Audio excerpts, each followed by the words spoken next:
Fala pessoal, boa noite, sejam todos bem-vindos. Hoje vamos para a discussão de mais um caso clínico.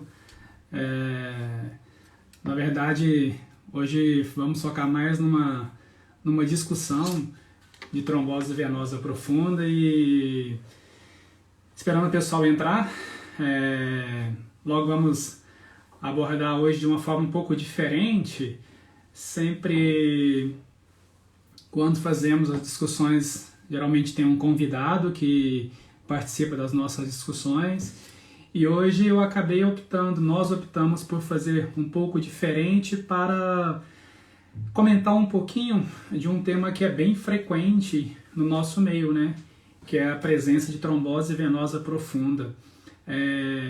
Fizemos uma postagem na semana passada sobre trombose venosa profunda, tiveram vários comentários e várias dúvidas a respeito de como deve ser o manejo, como deve ser a condução, e hoje nós achamos melhor comentar um pouquinho um caso clínico em que nós colocamos no final de semana, discutimos um pouco e surgiu muitas dúvidas. Eu acabei selecionando algumas perguntas para tentar esclarecer para o pessoal que está em casa. E é muito frequente, pessoal, quando nós vamos avaliar um paciente, acabamos fazendo um diagnóstico de trombose venosa profunda, com frequência fica aquela dúvida: poxa, eu fiz um diagnóstico de trombose venosa profunda, eu vou internar o paciente, não preciso de internar.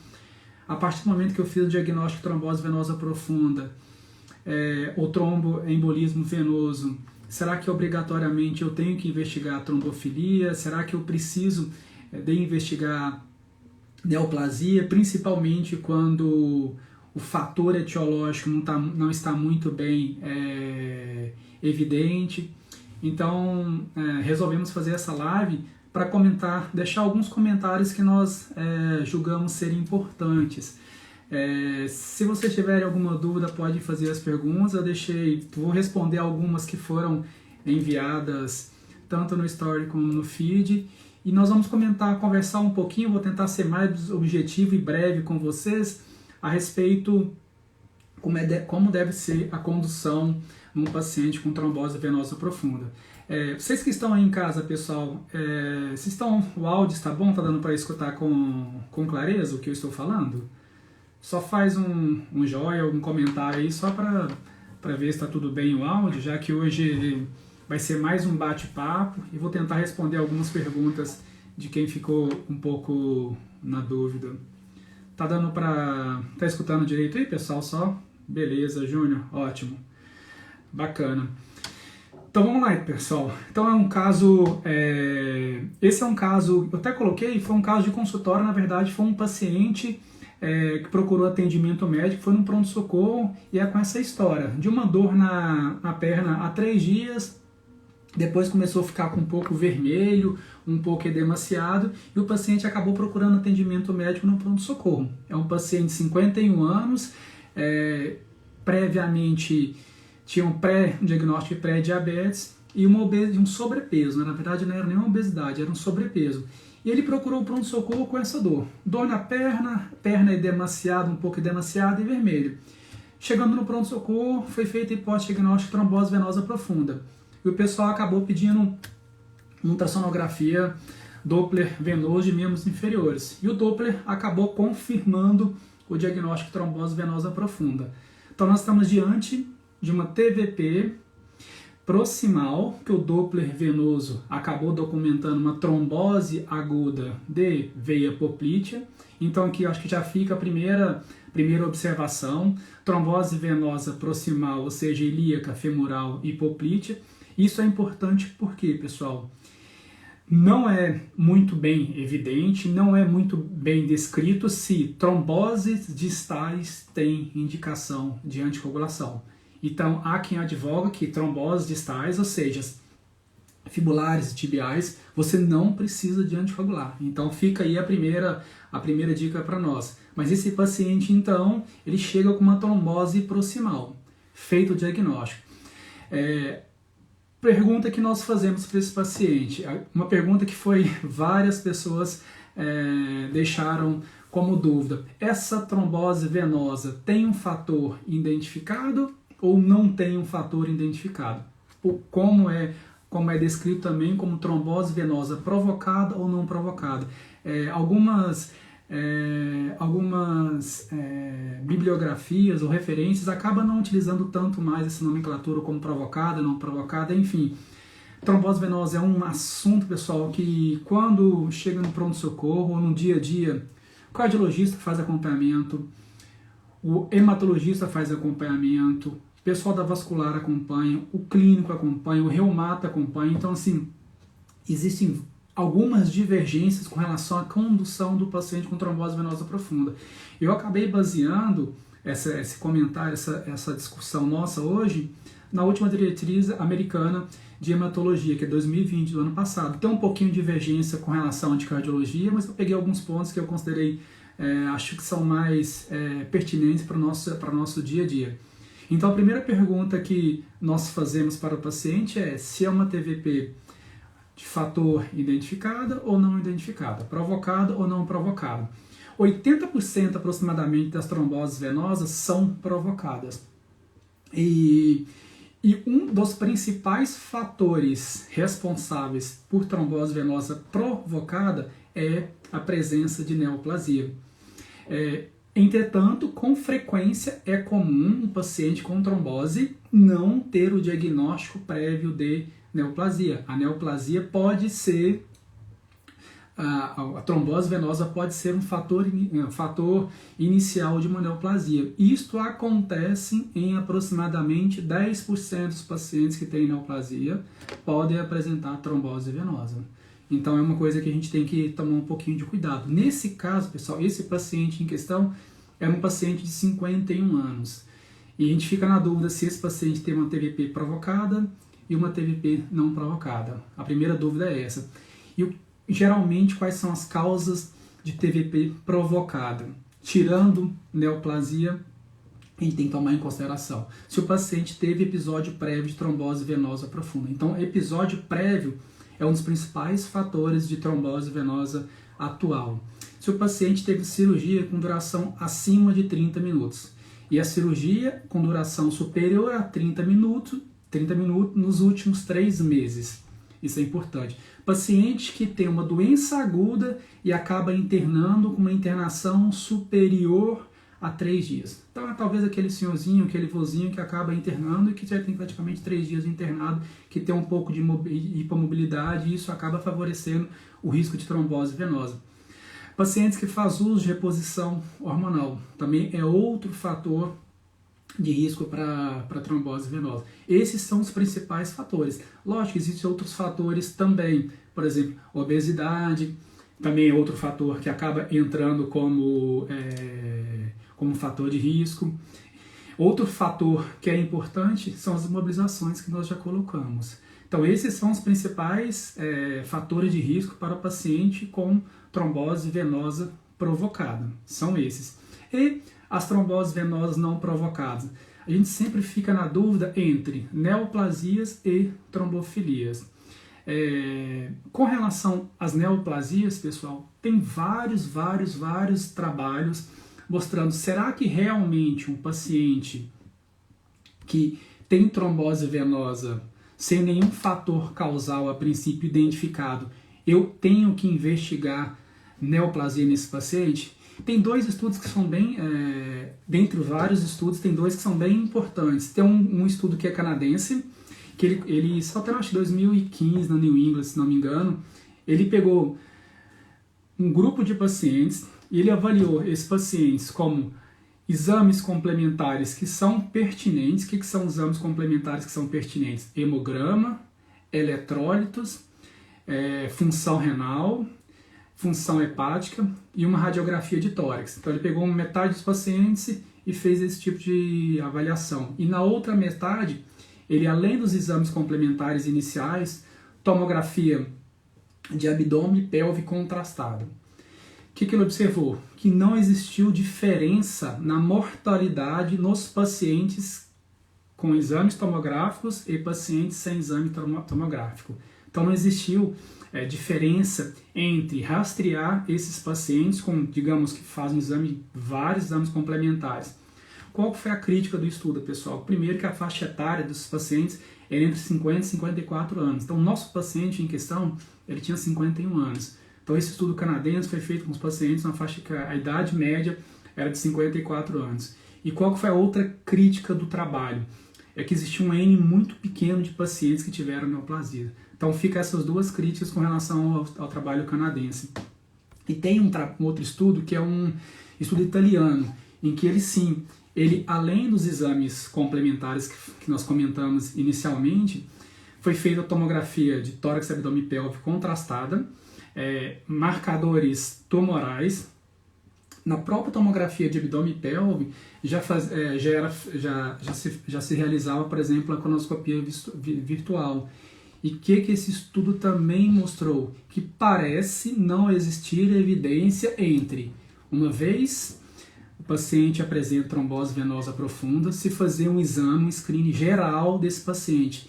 Teve outro estudo que até utilizou os pacientes, na primeiro episódio de trombose venosa profunda, a solicitação de PET, para investigação de neoplasia.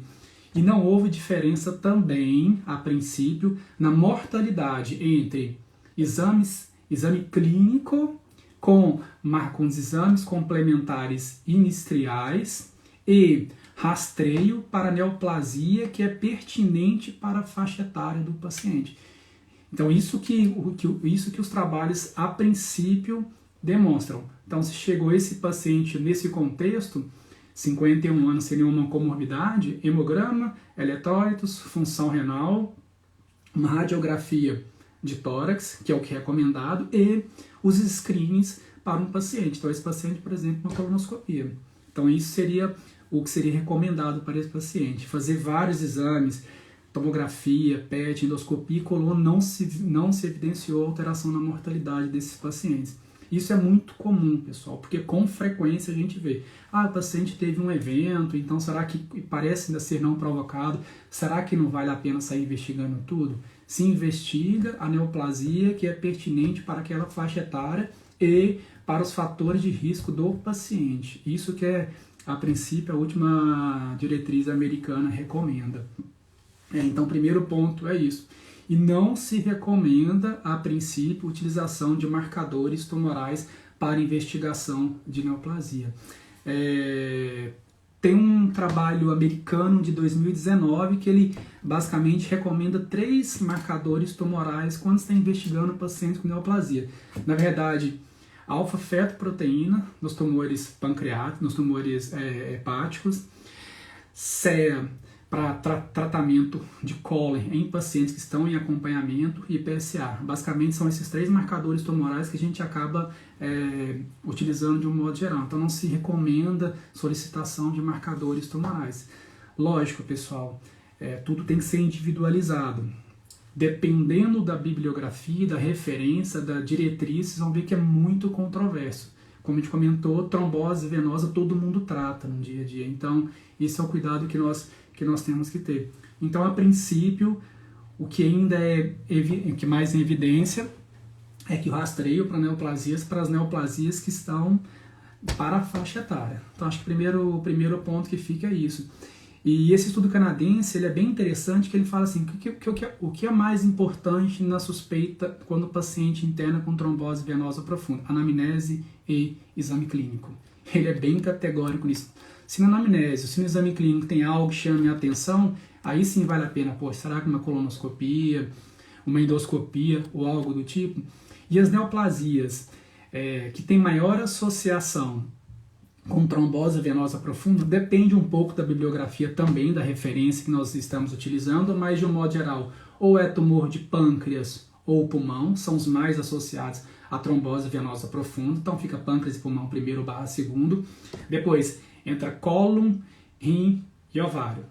Em média, são 5 neoplasias mais associadas com trombose venosa profunda. Essas são as principais que têm associação. Eu acho que trombose fica... Basicamente é isso que eu acho que vale chamar a atenção com relação às neoplasias. E a outra dúvida que o pessoal aqui colocou é com relação às trombofilias. Quando investigar a trombofilia? Também é um assunto, digamos que bem controverso. Se você for discutir trombofilia com o pessoal da hematologia, até mesmo dentro com os próprios hematologistas, existe uma divergência. Se você for discutir trombofilia com o pessoal da reumatologia, existe também um pouco de divergência, como deve ser a conduta. O que é importante, pessoal, a gente ter em mente que na vigência de um paciente em trombose aguda, a gente não recomenda a investigação de trombofilia. Então, o primeiro ponto que vale a pena a gente comentar é isso. Trombose aguda, eu não vou fazer investigação. Não vou fazer investigação basicamente por dois motivos. Um, que eu vou fazer anticoagulação nesse paciente. E segundo, que na vigência de trombose aguda, a avaliação da investigação de trombofilia também é alterada. Então, geralmente, nós esperamos 3 a 6 meses para pensar em investigar trombofilia. E uma coisa que é interessante, pessoal, as trombofilias que têm maior associação com trombose são trombofilias adquiridas e não hereditárias. A principal trombofilia responsável, adquirida, que cursa com trombose, é síndrome do anticorpo antifosfolípide. Então essa é a principal trombofilia que tem associação com trombose. E a principal trombofilia, as principais trombofilias hereditárias, basicamente, a deficiência, na verdade é a mutação do fator 5, desculpe só procurar aqui, pessoal, isso, mutação do fator 5 de Laird, mutação do gene da protombina, são os dois principais. E os outros três que têm também associação, deficiência da antitrombina 3, deficiência de proteína S e deficiência de proteína C. Mutação do fator 5 de Laird e mutação do gene da protombina são responsáveis aproximadamente por 70% das trombofilias hereditárias. E as outras demais, deficiência de proteína C, S, antitrombina 3 e os outros marcadores que a gente não dosa, não solicita de um modo geral, são responsáveis por aproximadamente 20%.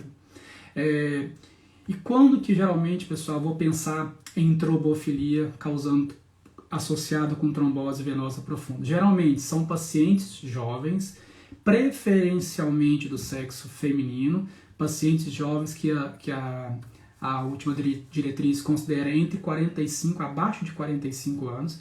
Então, trombofilias em mulheres jovens abaixo de 45 anos e que geralmente tem um familiar de primeiro grau que também apresenta trombose abaixo dos 50 anos. E uma coisa que é interessante, são trombofilias geralmente em locais atípicos. O que eu considero? O que a gente tem que pensar em trombofilia em locais atípicos? Por exemplo, trombose de seio venoso, trombose suprahepática, trombose de porta, trombose renal, de veia renal. Então são tromboses em sítios atípicos. Ou pacientes que fazem trombose em vigência de anticoagulação. Também é outro cuidado que nós precisamos ficar atentos nos pacientes com trombofilias. E existem duas vertentes. Quem recomenda a investigação no paciente no primeiro evento, na suspeita de trombofilia, e quem advoga que não existe recomendação. Se existir uma suspeita de trombofilia, quem advoga que não existe necessidade, é porque se eu suspeito da trombofilia, eu vou manter a anticoagulação por tempo indeterminado. Então isso seria o motivo para não vai fazer tanta diferença, não vai mudar o tempo de tratamento nesses pacientes. Entretanto, quem advoga você investigar nas trombofilias, basicamente primeiro, dar o diagnóstico etiológico, se há etiologia, e segunda, a orientação com relação aos familiares. É outra indicação de se recomendar a investigação de trombofilia. As trombofilias, uma coisa que é legal, que eu não conhecia, as trombofilias elas têm relação direta com o primeiro evento. Então, assim, quem tem trombofilia geralmente tem maior risco de fazer eventos trombóticos mais jovens. Mas parece que não existe relação com tromboses de recorrência ou repetições, trombose venosa profunda de repetição. Então parece que a trombofilia tem muito mais relação direta com trombose em pacientes mais jovens do que trombose em repetição. Mas fica essa dúvida com relação à investigação de trombofilia. Outra pergunta que o Fábio fez que foi legal. Ele falou assim, a pergunta dele foi muito parecida com este paciente que eu tive. Então chegou um paciente jovem, você está andando na rua, você subiu o ônibus, sei lá, começou com uma dor na perna. Você 30 anos, uma mulher jovem, teve uma dor na perna, não tem fator de risco nenhum e tem um evento trombótico. Ou seja, a princípio eu acabo interpretando essa paciente como fator não identificado numa paciente jovem. Se eu tenho um fator não identificado, a princípio eu vou manter a anticoagulação por tempo indeterminado. Mas a dúvida é, será que vale a pena eu anticoagular essa paciente para a vida inteira, sendo que é o primeiro evento trombótico? Aí vem a resposta de alguns trabalhos. O que eles falam? Que na presença de primeiro evento trombótico, em paciente sem fator justificado, em paciente que não teve complicação, se for mulher, você pode fazer anticoagulação por 3 a 6 meses. Depois dos 6 meses, você suspende, 3 a 6 meses, você suspende a anticoagulação por 1 mês e dosa o dímero D. Se o dímero D vier normal, você está autorizado a suspender a anticoagulação. Então isso é o que parece existir para a presença de primeiro evento trombótico. Mas, por exemplo, se for um homem, aí tem outros trabalhos que os níveis de evidência são um pouco baixos, mas se você tem um primeiro evento trombótico, aí você vai levar em consideração, se, por exemplo, é um homem com a idade abaixo de 50 anos, tem um dímero D positivo, tem sobrepeso, tem outros fatores que você acaba utilizando para saber se você tem que manter ou não a anticoagulação desse paciente.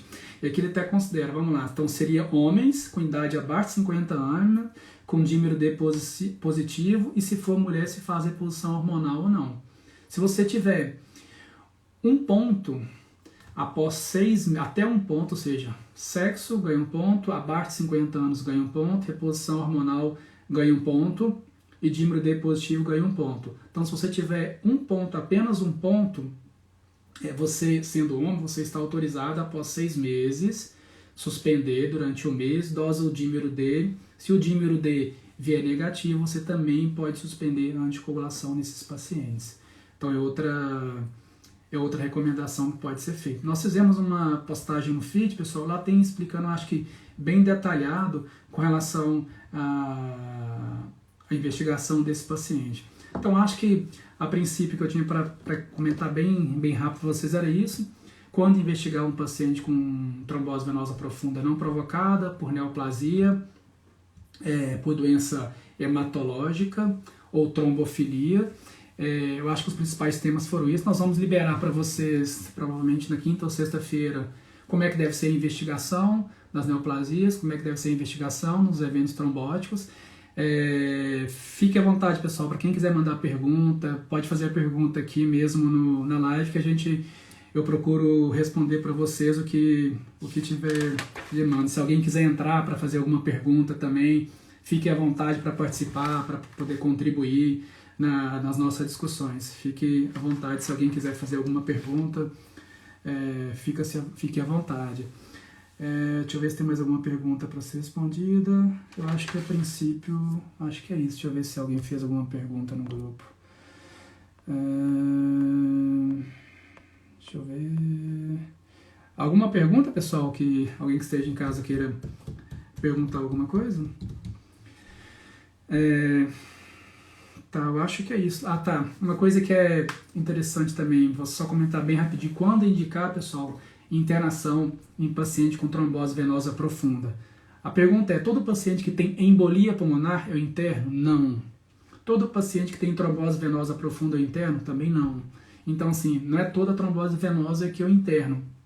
Então, a pergunta é, se não é toda trombose venosa que eu interno, quando eu vou indicar a internação? Geralmente a gente acaba restringindo a internação, ou acaba indicando a internação hospitalar, principalmente para os pacientes que com baixa condição socioeconômica, em que não existe a possibilidade desse paciente ter a alta hospitalar em uso principalmente de rivaroxabana e apixabana, ou uso de enoxaparina. Então, pacientes que não têm condição de fazer essas medicações, por quê? Porque na vigência de trombose aguda, eu não estou autorizado a fazer uso da varfarina, que é o Marevan. Então, se o paciente só tem condição de fazer uso de varfarina, eu tenho que internar esse paciente. Então, a primeira coisa, condição socioeconômica é importante. Pacientes com alto risco de sangramento. Então, paciente com risco de sangramento é importante, eu acabo internando para avaliar esse paciente o risco de sangramento, que é maior até a primeira semana. Então, segundo o risco de sangramento. Terceiro, pacientes que têm trombose venosas, que nós consideramos como trombose venosa catastróficas ou trombose venosa maciça. O que é a venosa catastrófica ou maciça? Primeiro, que é edema na perna inteira, então todo o membro inferior é edemaciado. Segundo, paciente que tem dor que não responde ao uso de analgésico simples, é outra indicação de internação. Outra indicação de internação, paciente que tem palidez ou cianose de extremidade, ou seja, é um paciente que tem uma trombose venosa e que está complicando. Trombose venosa que está complicando é o que nós chamamos de flegmasia. Então, o edema é tão importante que esse paciente acaba tendo uma vasoconstrição reflexa e isso acaba cursando com cianose. Então, nesse contexto, eu também tenho que indicar internação hospitalar. E a outra indicação de internação hospitalar em trombose venosa profunda é o paciente que tem um TVP, mas o problema dele não é o TVP. Por exemplo, é uma insuficiência cardíaca descompensada, é uma desglicemia, é um paciente super hipertenso. Então, assim, o evento trombótico nada mais foi do que mais um achado diante de uma descompensação clínica para o paciente. Então, essas são as 4 indicações. São baixas, pessoal, tem que ser nível de evidência muito baixo. Mas o que a última diretriz americana ela até fala? Que pacientes que internam por trombose venosa profunda, eles têm maior risco de complicação, e a principal complicação que eles consideram na internação no paciente é o risco de embolia pulmonar, e são pacientes que têm maior risco de fazer eventos trombóticos de repetição, ou seja, trombose venosa profunda de repetição. Então, se possível, paciente com trombose venosa profunda, se não tiver contraindicação, deve ser tratado a nível domiciliar. Tá bom? Eu acho que acho que são os principais temas aqui. Deixa eu ver se tem alguma pergunta. Ótimo. Qualquer anticoagulante seria bom? E qual a melhor qual a melhor tendo em conta pacientes com boa função renal? Tá, vamos lá. Quais são os... Não tem assim... Qual é o melhor, digamos que é o melhor anticoagulante que a gente acaba recomendando? Na presença de trombose venosa profunda, que a gente mais utiliza na nossa prática clínica é o apixabana e o rivaroxabana. Dependendo de qual ambiente que esse paciente se encontra, há serviços que o pessoal disponibiliza enoxaparina a nível domiciliar. Então, assim, se o paciente tem condição de fazer uso dos anticoagulantes a nível ambulatorial, a gente acaba prescrevendo. Temos que avaliar, por exemplo, o risco de sangramento desses pacientes. A apixabana hoje, por exemplo, já está autorizada para os pacientes com clíris de creatinina abaixo de 30. Ele tem o menor risco de sangramento também nos pacientes idosos e que já tiveram lesão neurológica prévia, sangramento prévio. Então, assim, talvez a apixabana seja melhor para pacientes já com disfunção renal, pacientes mais idosos que têm maior risco de sangramento. Talvez seria melhor. O que talvez limite um pouquinho, que é a posologia 2 vezes ao dia. Isso que tem que tomar um pouquinho de cuidado. Já o Xarelto, que é o rivaroxabana, é feito 1 vez ao dia. E uma coisa que a última diretriz americana coloca é: se você tem indicação de anticoagular um paciente, mas é um paciente que tem alto risco de sangramento, o que se faz? Você anticoagula com uma dose menor. A rivaroxabana nós deixamos 10 mg por dia e a apixabana 2,5 de 12 em 12. Então nós reduzimos a dose. E não existe, por exemplo, a indicação de você trocar o paciente, o anticoagulação, por um antiplaquetário. Também é uma coisa que a gente vê na prática, mas que não existe evidência nesses pacientes. Com relação ao uso de heparina, ela pode ser administrada 1,5 miligramas por dia, uma vez ao dia. Então pode ser feita 1 miligrama de 12 em 12, como também pode ser feita 1,5 miligrama uma vez ao dia.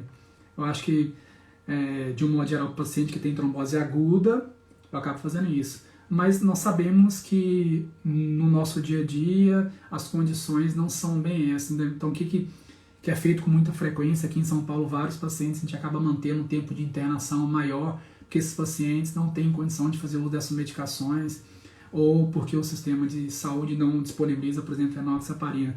Então o que nós fazemos nesse contexto? Internamos o paciente, administramos heparina. Entre o segundo e terceiro dia, geralmente, nós fazemos o uso do varfarin. Então a gente acaba internando esse paciente e acaba utilizando o varfarin, que não tem problema nenhum com relação ao uso com pacientes com disfunção renal. Só que tem vários trabalhos já mostrando que pacientes que fazem uso de varfarin, o custo para o serviço de saúde é mais caro do que os pacientes que fazem esses na verdade, não são os mais novos anticoagulantes, são esses anticoagulantes não dependentes de vitamina K. Então, sabemos que a nossa realidade ainda é bem diferente, o ótimo é inimigo do bom. Então, muitas vezes trabalhamos ainda com o varfarin, também chamado de Marevan. Deixa eu ver aqui mais qual outra que tem. Saiu tudo errado. Na trombose venosa cerebral, a melhor evidência é uso para... Boa, cara, isso mesmo. É isso, ótimo. Ele já... Aí muda um pouquinho, né? Muda um pouquinho se, por exemplo, se é fibrilação atrial, muda um pouquinho se é trombose venosa central, muda, por exemplo, se a trombose de veia porta. Um exemplo que é comum, às vezes o paciente tem uma coisa que é legal não, mas que a gente vê com certa frequência, por exemplo, o paciente tem trombose venosa profunda e tem uma neoplasia, um tumor trato gastrointestinal. Esses pacientes, por exemplo, eles sangram mais se fizer esses anticoagulantes não vitamina K dependentes, não dependentes de vitamina K. Então, é um cuidado que a gente tem que ter, sabendo que a trombose é secundária à neoplasia, fazer esses anticoagulantes em pacientes com neoplasia trato gastrointestinal, eles sangram mais. Então, é um cuidado que temos que ter. Ótima, o Feldman aí, os feras. Vamos lá, Feldman. Trombose venosa profunda contraindica o uso de anticoncepcional oral estrogênio em mulheres. Boa, vamos lá. A gente tem um risco, existe um paciente que são baixo risco de ter evento trombótico, que são pacientes que têm alto risco de ter evento trombótico, e tem alguns pacientes que nós chamamos de risco intermediário. Esse paciente risco intermediário que tem evento trombótico em uso de estrogênio, a gente considera como estrogênio um fator intermediário. E você tem que avaliar neste paciente se é possível a suspensão do anticoncepcional à base de estrogênio. Então, se o tratamento para paciente é reposição hormonal de estrogênio, você faz reposição hormonal de estrogênio e mantém a anticoagulação. Se dá para substituir, a recomendação é presente trombose venosa em paciente com uso de estrogênio, a gente suspende o estrogênio. Nesse caso foi anticoncepcional, mas temos que lembrar que talvez pode ser reposição hormonal. Então é o cuidado que a gente tem que ter, tá bom? Deixa eu ver se tem mais alguma coisa. Não, acho que é isso, pessoal. Só se ficar mais alguma dúvida, manda mensagem para nós. Estamos aqui para tirar alguma dúvida de você, que a gente puder contribuir. Um abraço, brigadão, boa noite para todo mundo aí, foi um prazer. Obrigado, pessoal. Mais alguma dúvida? Acho que não. Um abraço, obrigado.